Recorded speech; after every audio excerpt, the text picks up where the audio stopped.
I think with any professional, the three most important words we should be referring to is reputation, reputation, reputation. Value your reputation, do something different, be better than everybody else. Let them chase you, your competition chase you. Don't be chasing them. Find out what they do it better. Don't do it cheaper, do it better and do it for more.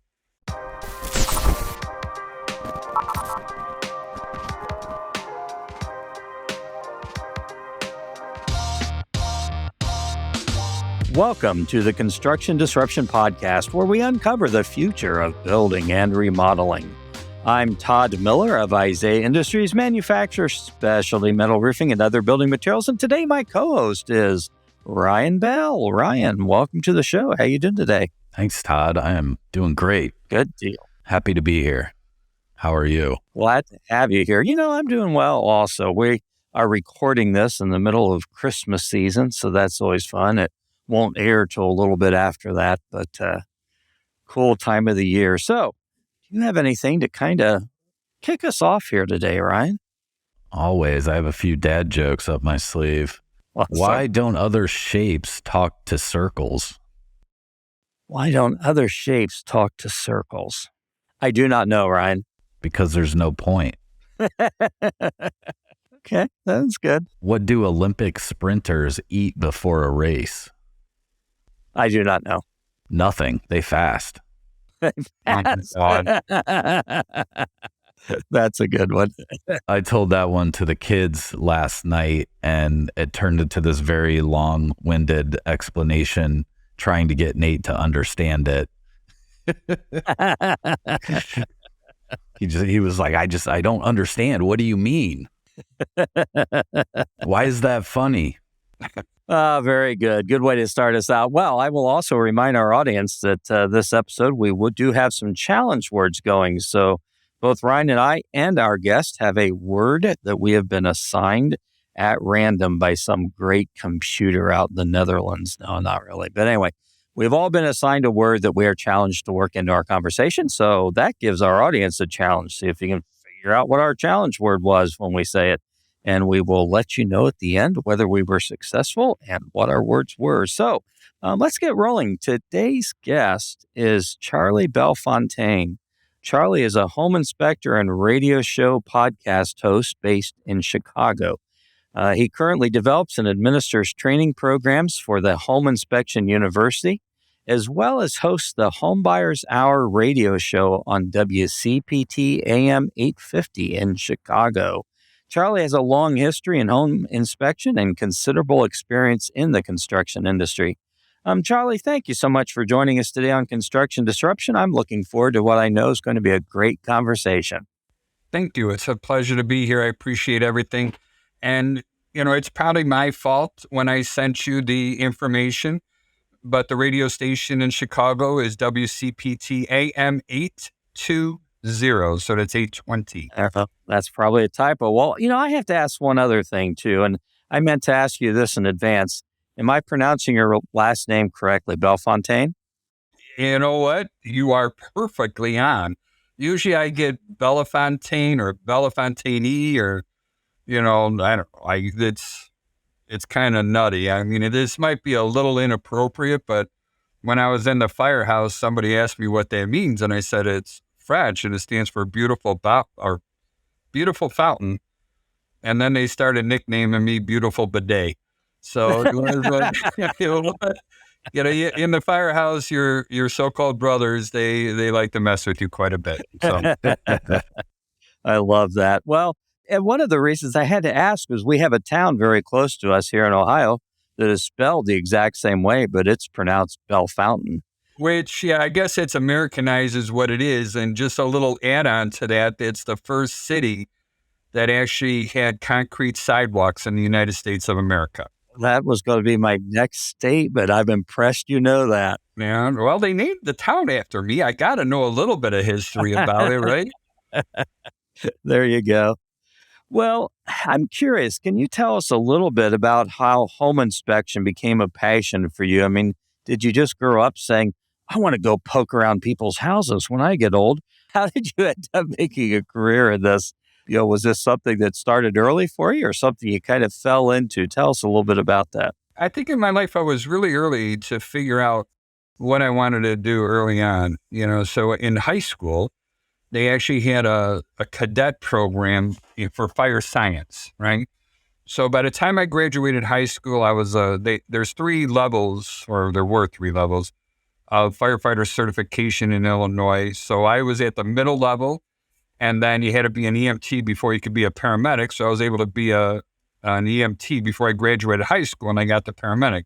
It looked cool. It sounded like fun. I did that for 37 years. I ended up, working full time, and I'm retired now from doing all that. And I enjoyed it. Don't get me wrong.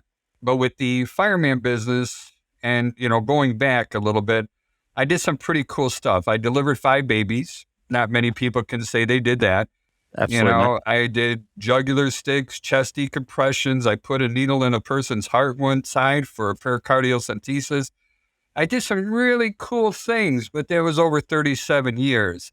And then I saw in the back of a magazine one time, be a home inspector, help people buy a house. And I love construction. I love concrete and all that. So I took this 2-week course back in 1993 when my son was born.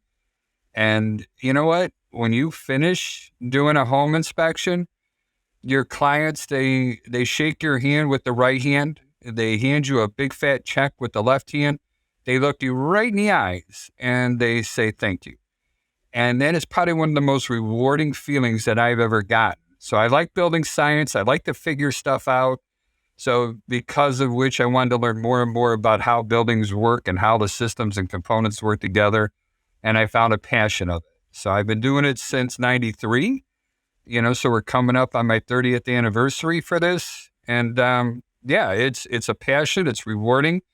And being able to, take leadership roles in our state, as far as being the president of the Illinois Association of Home Inspectors, leading our lobbying team, doing the training program.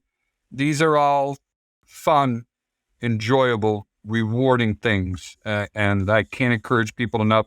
If you like to figure stuff out, this is a great profession. Very cool. That makes a lot of sense, especially with coming out of, fire science and so forth. And, having this fascination with buildings and how they're built and so forth would be a natural thing. So I'm kind of thinking back a few years ago, I was called in to do an inspection or somehow got involved with a house that they thought had a roof leak because the attic was completely rotting out. And I discovered in that process that the whole problem was they had a rather illicit horticultural operation going on inside the house that had caused all this moisture in the attic and rotted out the attic. The roof was fine. But I'm curious, any particularly crazy stories come to mind for you from homes you have inspected over the years? There's a few. The one that I got a passion, obviously, for fireplaces and protecting. I've been on more than a dozen house fires that were caused by poorly maintained chimneys and flues, right? So I learned a lot about them. We actually send 360 cameras up flues now. It's pretty fun to see the condition of these things. So I did an inspection in Libertyville, Illinois. And I can even put the street up there because it's all public record, but the house was beautiful. It was a townhome. And on Red Top Lane in Libertyville, you could search for house fires at Red Top Lane. And yes, that is where this conversation is going. Wow. The house was beautiful. Everything was in great shape. I got to the fireplace and bricks were loose. Smoke chamber wasn't parged. You could just see damage from above. And I basically told my client, I said, this thing is unsafe to use. We need to get a sweep out here, and they're going to probably be spending about $10,000 or more to get this thing fixed. The sellers, they thought I was a big dummy, and they didn't believe me. But my clients and the sellers went back and forth. They finally agreed to get a chimney sweep out there, one of the bigger companies in the Chicagoland area. They were planned on coming out there on a Wednesday. And the Sunday before the Wednesday, they had a family over, and they believed in their heart that the fireplace was okay. They lit a big fire, and then the next thing they know is the lights started flickering. The smoke alarms went off. They went upstairs to investigate. and the top floor was filled with smoke. And they got everybody out. By the time the fire department got there, it was through the roof. It was, they lost their home. It's sad. My clients who Wow. loved that house, they couldn't buy it. So all this happened between the home inspection and taking possession of the house. So that was one of the craziest, things. That, and I got chased by a raccoon in an attic, but you don't want to hear this. Yeah, I have my own raccoon stories. They're not a lot of fun. And even though I'm like 10 times bigger than that or more, they scared the living bejesus out of me. Yes, they do. They do indeed. So your other story reminded me of something. And, it reminds me of that importance of having a professional and taking them at their word and listening to them. Many years ago, I was at dinner and there was a doctor at the table with me, and he was telling a story, and he was actually making kind of a light of it, although it's a very serious subject. But he said, I had this patient come in, and I told her, I said, if you don't do this and get this taken care of, you're going to die. And my question was, well, what happened? And he said, well, she's dead. And so, you're absolutely right. If you're going to consult a professional, you want to pay attention to them. That's for sure. I think that's one of the problems in our profession, though, since you mentioned that, is our bar to entry is just too low. In Illinois, we follow the number of licensees very strictly, and we're involved with our state legislator or legislatures quite a bit, and pretty intimate with the staff as well. And right now, they're issuing in Illinois the 13th, or actually just passed, the 13,000th license since 2002. Yet, right now, we have roughly 1,350 active licensees. All right. So in 20 years, if you think about it, 90% of our population that got our license left the business. Most of the time, it's because they just don't know enough. In Illinois, it's 60 hours of YouTube watching videos, and you get 70% on a multiple choice test. And I assure you that home inspecting is not multiple choice. All right. It's fill in the blank. And then I go back to saying, what 30% do we not need to know when it comes to homes? And which is why I was attracted to you guys, with more your roofing expertise that comes in there. And that's why I wanted to get to know you guys a little bit more. That's awesome. Well, so, talking about that as far as credentialing and certification, what, in your opinion, would be the credentials of a qualified home inspector?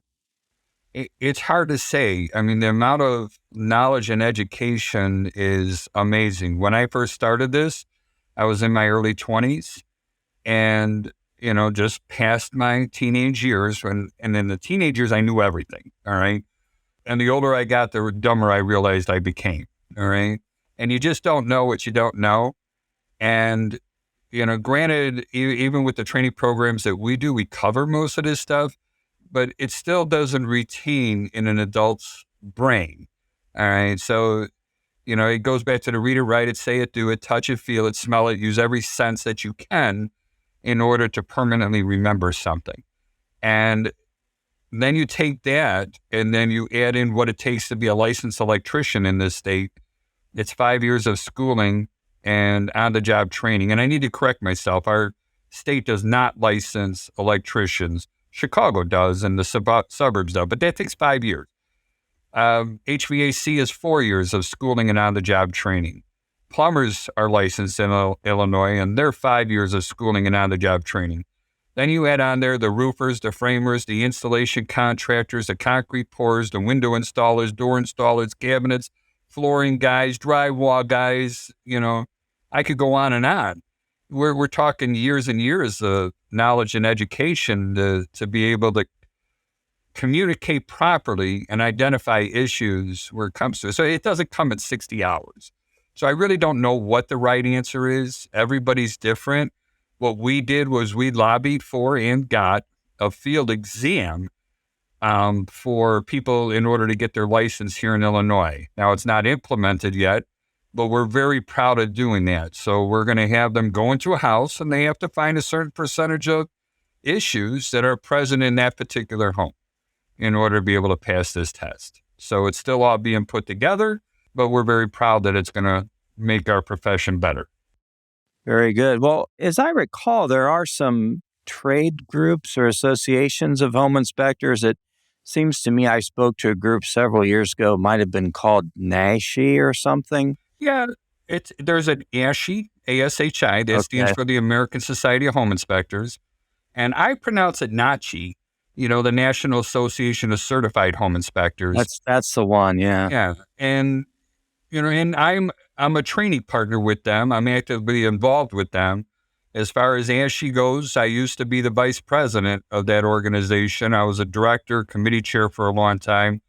But what I like about NACHI, and I'm not here to sell one over the other, but NACHI really goes out of their way to help people enter and remain in this business. They put a lot of value into their association membership, and I greatly respect that. The best way to improve our profession is for you to share as much knowledge as you can about what you own. So, and they do that, and I try to do. Well, speaking of which, I know that you do training with home inspectors. Uh, Curious, what is your favorite thing to train them on? Me personally, it's electric. Okay. It's, especially when you talk about grounding and bonding and the difference between the two and the similarities between the two and why we do it. And it's just fun to see the light go on over somebody's head, especially when they have the passion to learn it and they want to learn it. Well, over your years in this business, things obviously have been speeding along. Curious, what changes have you seen in home inspection, or perhaps maybe things that you pay more attention to now than you used to? Have there been anything like that? For me, it's always water entry into the building. So we have 10 inspectors in our company, and, we want to provide the best service, obviously, as we can to our clients. And we believe in making a big, long list, not the short list. And even if there's past water stains that are dry, we're going to document all those things. But you want to get the fastest complaint from a client, you let water come into that building and they're not aware that it might happen, you're going to receive a phone call. And that phone call is going to start with, if you would have told me, I would have done this. So it's, our clients that choose us, they want to know. And that's, we try to focus as much as we can under the roof lines, under the bathrooms, kitchens, basements. We have a lot of those here, but then we run into a lot of condensation issues, and people don't understand, the theory behind bypasses, air movements, and how you can go ahead and bring a whole bunch of moisture in the houses just by difference in temperatures and reaching dew point. It's amazing. Yeah. So something you said there. So your clients are able to select you as the home inspector Yes. where you're at? Because I think, I could be wrong, but I think here in Ohio, we are assigned kind of randomly and we don't get a say in who the home inspector is going to be. And it's a shame that you said that. I don't believe it's true in Ohio. I do have a lot of home inspector friends. And Okay. what happens is the real estate agent community, they're the ones that build a relationship with the home buyer first. So they have the know me, the like me, the trust me portion. They have that all built. And if they built their trust with their client, then they pretty much guide them to the attorney, the mortgage broker, the home inspector, and so forth. So maybe that's why you're feeling that way. Okay. But this, I'm going to start waving my flag here. This is the great United States of America. And the biggest freedom we have is that freedom of choice. And you could choose your home inspector as well. The good news is in the Chicagoland area, we have 7 million people in the surrounding area. So 80% of the referrals to home buyers come from the real estate agent community. But 20% of 7 million is still a lot of people. And I was able to market directly to the consumer, and that's worked very well with us. And now I'm trying to build relationships with high producing real estate agents that value the type of service that we provide. Does that sound sales pitchy? No, it sounds like a good way to go, though, for you, and then also to protect the homeowner, protect the consumer as well. Exactly. And I value each one of these inspectors that bought into this mindset because it is different than what most home inspectors do. This sounds rude and mean, but I'm not here to appease a real estate agent. I'm here to appease my client. And I want to, and when the real estate agent wants the client to have as much knowledge as possible, now I have a good business partnership. And that's going to work when we both have that same mindset. Very good. I'm curious, as you've been out on inspections over the years, and undoubtedly thousands of them, I'm sure you've seen some real egregious errors and mistakes in construction and things. Do you think those mistakes were usually made by professional contractors or by do-it-yourselfers more often? Any thoughts on that? The sad thing, the answer is going to be both. Yeah. And, I think the biggest difference is the definition that people understand. What does professional mean? And a lot of people hear the word professional, that means they're going to do very good work. All right. But in all reality, professional means I'm getting paid to do this work. All right. As long as someone gives me money, I am technically a professional. And I've seen bad roof jobs by professionals, structure mistakes, concretes, you name it, and these were so-called high advertising, high rated companies, but you get one person to do one bad thing and there goes the reputation, and reputation is a big, strong word in my mind. All right. I value that every way. It takes you years and years to build up a strong reputation, but it takes one dumb, rude, unthinking action to go ahead and ruin a perfectly good reputation. And that's a problem in our society a little bit, but we all need to do the best we can. Yeah. I remember many years ago, I was in someone's house. I shouldn't laugh about this. The house is still standing. I know the house. Yeah. And they were rewiring it. And, I'm looking and I'm saying, well, what are you doing about the ground wires? And they said, oh, I'm just snipping those off. They don't really do anything. I'm thinking, I'm not really sure that's the right thing to be doing here. I couldn't agree more. Which brings me up. I know your expertise is metal roofing and that. Do you end up, like putting lightning or arresters, or you end up bonding that roof to anything else? Or because I put a metal roof on my house and I did not run any sort of electrical bonding wires to the roof. And then I'm questioning myself, should I have? It's unusual to you certainly can to the roof. The fact that the panels are all interlocking plays one factor in that. But yes, there are times too that folks have lightning protection. And our general advice on lightning protection is if the house is out in the middle of no place and the tallest object around, it ought to have lightning protection on it. I've seen a couple of jobs over the years where the roof did get hit by lightning and it typically hit at the ridge and caused a little bit of damage, but actually, didn't really cause any fire or any lasting damage or anything. Yes, fortunately. I do think it's kind of funny. I've told this story a lot. I grew up and my mother was always, whenever there was lightning outside, we weren't allowed in the bathroom or the kitchen. And, that house, the old plumbing stacks going through the roof were cast iron. So she was actually very wise in that. Of course, now that's pretty much required to be PVC by code. But to some degree, she was very wise. And I don't think she even knew why she was telling us that, but it was what we were always told. So you stayed out of the kitchen and bathroom when it was lightning. I love it. I know I can make probably about 4 dirty jokes out of that, but I'm not going to. Okay. Well, that's... we are always trying to get explicit ratings here on the show. That is always one of our goals. I will avoid that. Inspecting roofs, though, I got to say, that's like one of the more difficult, especially metal roofs. Sure. I actually bought these cougar paws. Oh, yeah. That have magnets in the bottom of them. You've heard of these. That's cool. But yeah, when my roof gets wet, it's still slippery. I almost fell off my roof twice. And trying to blow the leaves out of the gutters and stuff like that. And I'm like, okay, I'm not, the first time, that was a fluke. The second time, okay, that was stupid. We're not going to be doing that anymore. So now I look for different avenues and, to do inspections of roofs. And I mean, low slope asphalt sheets, shingles will get up on those.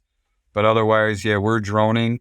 I remember we went for a hot air balloon ride in Albuquerque, New Mexico, and I saw a swamp cooler, so we lowered down the balloon so I could see what a swamp cooler looks like and stuff up closer. And then my partner Corey and I, we said, "Hey, look, we're inspecting the roof by hot air balloon." So you get all those unusual things. The next thing, and I did have another house that had a trampoline in the backyard, and I'm like, no, I'm just way too fast to jump on that thing. I'm not going to do it. So you got to know your limitations. You would see the roof in short bursts, I guess. Yeah, right? I feel like Bugs Bunny going up and down or something. Well, I will give a shout out, actually, since we're talking about a little bit about roof safety. So there's a guy out there, a company, and they've called themselves Steep Gear, Steep, Gear. And he is coming up with a number of things for roof safety. One of the first things he came up with actually is incredibly cool, although I think it's, a lot of guys haven't wanted to wear them, but it's actually shorts that you wear over your work pants. And the shorts have this real, not really abrasive, but a stickiness on your rump side. Nice. So that if you should start to slide, you roll over on your back and it pretty much stops the slide immediately. And I know that home inspectors and people who are on roofs, but maybe not on roofs all the time, have been one of his target audiences for them, insurance inspectors and so forth. Oh, I love an introduction to them. I think that's a terrific product. Anything that keeps people from falling off. We did have one home inspector that was holding onto a chimney, leaning around the outside, and the chimney actually let loose. Mm. And he came down, broke both his legs. He, thank God he was alive afterwards, but he was out of commission for probably a year, if not more. Yeah. Yeah, I'll see people go up on roofs too and put their weight on snow guards and things that are on the roof. And it just always kind of scares me because wouldn't take much for one of those to let loose. So I'm curious, do a lot of home inspectors, I assume, had started as contractors themselves? And is that ethically okay for a home inspector to still be in the contracting business as well? I mean, is it a good add-on profit center for a knowledgeable contractor? I think so. And I think it's okay as well. So it depends on what association that you bring or that you join. Everybody has their code of ethics, and then different states have different laws. So here in Illinois, if you do a home inspection on a property and you want to give a bid to go ahead and make repairs on a property, you can do that, but you have to get permission from your client before they sign your home inspection agreement. So if they say it's okay for you to give bids, then it's okay for you to give bids. Other organizations, they say you can't do stuff like that for a year.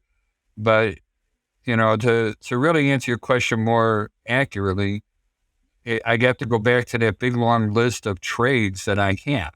All right. So if somebody's an expert in one of the fields because they have a lot of experience in whatever trade they're in, that's a bonus for that trade. Or for that discipline. We still have to learn the other ones because we encompass a humongous range of different expertises that come in there. And that's part of the reason why home inspectors tend to get to reduce their liability, because instead of hiring the roofer, the framer, the insulator, and so forth down the list, you're hiring one person who's going to have reduced knowledge in all those different aspects, but you get to get that person at a reduced rate, which also allows them to reduce their liability. This question is entirely off the cuff, but I'm curious, have there ever been any GCs, general contractors, who have hired a certified home inspector just to kind of watch over their projects during the midst of them? Does that ever happen at all? Yeah, we actually have a few investors that do rehab properties. And that's when you deal with flipping homes or somebody watches a couple of episodes on HGTV or do-it-yourself network and that, I personally hate doing those houses because they're just so bad of shape and they're just poorly. That's very prejudiced of me. So I apologize for that. But for the vast majority of the ones that we do, we find a lot of things wrong. Yeah. And so I decided to start building relationships with some of those people and talking with them. And now we have investors that hire us when they buy it. Then they get their crews in there to do their stuff. And then before they put it on the market, we go through it again, just make sure that everything's good. And they're thrilled with it because now when they get to the point where they got a buyer and there's a home inspector coming in there, their list is very short because they do take the time to correct the things that we tell them. Well, I was going to say, I think that's interesting in that even to the homeowner, that brings, a contractor that says, hey, we always have so-and-so who is an independent come out and inspect our projects. That brings a lot of assurance to the homeowner and an extra value-added part of the sale for the contractor as well. Yeah, a lot of people don't realize there's 2 rounds of negotiations in just about every real estate transaction. The first round is when you present the client or present the contract and you get that signed right away. And then the home inspection comes through. And then all of a sudden they didn't know that the furnace was 20 years old or the air conditioner and the roof and everything else. And they're looking at $20,000 worth of repairs in the next 5 years, 10 years. That's a lot of money to some people. Most of our citizens in the United States do live check to check still. And Sure. getting hit with a $5,000, $6,000, $10,000 bill is harsh. And finding somebody who's qualified, a qualified professional to do your home inspection is important. And right now, the only way that I could tell people to find somebody good is start reading reviews because everybody's going to tell you they're the best. I'm going to tell you we're the best. All right. But it's when other people come back and say these guys are the best, and then they go into great detail. That means a lot. So, and of course, it's easy for me to say that. We got 1,500 plus 5-star reviews, and we get roughly 5 to 10 a week, which I love. So, Good stuff. I'm curious, are there any trends you're seeing out there in home building or design or maybe remodeling? Trends in terms of what homeowners want from their house that might be of interest to our listeners?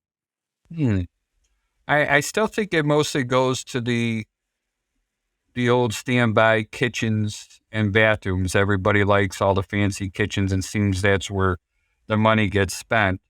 But I do have a real estate agent who's working with the developer on the south side of Chicago, and they're tearing down a lot of homes and they're building new homes there, and they're not connecting to the gas services. All right. So everything in the house is electric. They end up putting a bunch of solar panels up on the roof. They're dealing with Mitsubishi heat pumps that come in there, and those things work all the way down to negative 25 degrees. They're able to absorb heat from the outside and bring it to the inside. And they're able to produce enough power with, feeding it back to the electric company. And, they basically don't even have an electric bill. So no gas bill, no electric bill, for the house at all. And all you're doing is paying a water bill. Super insulated. And I just hope that keeps growing on and on. I'm a nerd when it comes to free utilities. So if I can get rid of gas and electric, I'm all over it. Well, and I think a lot of homeowners, think a lot about lower operating costs. I mean, we even see that with metal roofing a lot. They are looking for the energy efficient benefit, or possibly the benefit of being able to put solar on it. But, their long-term goal is, I want to control the cost of operating my home and living in my home. So it makes a lot of sense. Another change that I'm seeing more and more is people are now bringing the attic into the conditioned space. Yes. Right? And I like that. I did it in my house too. And I'm a big fan. I know it started with crawl spaces. They used to be outside the conditioned space. So now we started sealing and heating those up, and it just made a more comfortable home. I don't know what to say. Mm-hmm. No, and that's been a real change I've seen over the years too, but I think it's positive changes, no doubt about it. I agree. So we believe that a lot of our audience members, Charlie, are younger folks. We kind of designed this podcast to appeal to folks who may be thinking about entering construction or design or remodeling as a career, or perhaps they're early in those stages. Any general words of advice for folks starting out in their careers in the broad industry of construction or specific to home inspection like you're doing? Yeah, especially for entrepreneurs in real estate, they always say the three most important words are location, location, location. And I think with any professional, the three most important words we should be referring to is reputation, reputation, reputation. Value your reputation, do something different, be better than everybody else. Let them chase you, your competition chase you. Don't be chasing them. Find out what they do it better. Don't do it cheaper, do it better and do it for more. Those are great words. Have your competition chasing you. I love it. And I can't even improve on that. That's great. Well, Charlie, this has been really good. We're close to wrapping up what we call the business end of things. Really enjoyed this. Is there anything we haven't covered today that you'd like to share with our audience? One thing about these podcasts that I know you're aware of, there's 6 million hours of information you want to share that you're doing it in less than an hour. Yes. So yeah, but what it is, I don't know. You're right. The material is endless. That's for sure. Absolutely. Well, before we do wrap out, I want to ask you if you're willing to participate in something we like to do on our shows called our rapid fire question round. So This is 7 questions we ask our guests. Some may be silly, some more serious. You have no idea, of course, what we're going to ask. Are you willing to participate? I am willing to participate. Awesome. Well, we will go. Get the bleep button ready, though, all right? Just in case. We can always edit. So we will ask you, we'll alternate. Ryan, you want to go first? Sure, I'd be glad to. Question number 1, what is your favorite place that you have ever traveled to?